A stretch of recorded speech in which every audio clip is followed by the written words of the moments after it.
Hi, வாங்க இன்னைக்கு multigrain gravy எப்படி பண்ணுறதுன்னு பார்க்கலாம்.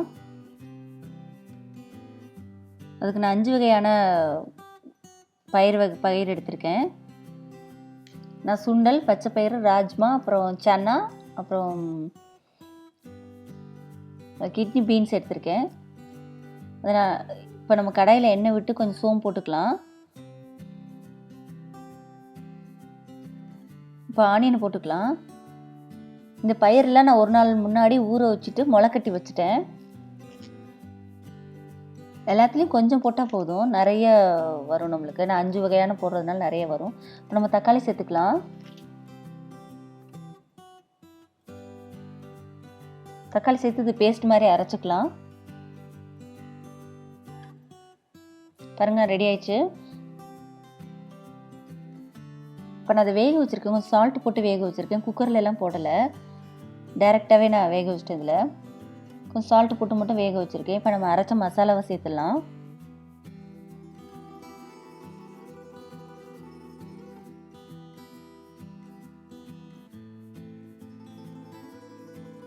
பாருங்க, மஞ்சத்தூள் போட்டிருக்கேன்.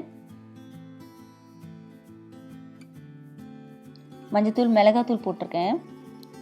குழம்பு தூள் போட்டிருக்கேன். இப்போ நம்ம புளி ஊற்றிடலாம். இப்போ நான் அதை தாளிச்சிடலாம். அதை கொஞ்சம் எண்ணெய் விட்டு கடுகு போட்டுக்கலாம்.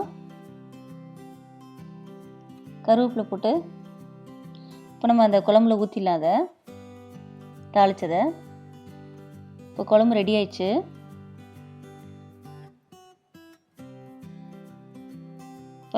கொஞ்சம் சால்ட்டு பத்தல, அதனால் போடுறேன். பாருங்க, சூப்பராக ரெடி ஆயிடுச்சு. நல்லா ஹை ப்ரோட்டீன் இது. எல்லா சுண்டலும் செய்கிறதுனால சூப்பரான ஹெல்த்தியான கிரேவி. முளைக்கட்டினால செம்மையாக இருக்கும். இந்த மாதிரி ட்ரை பண்ணி பாருங்கள்.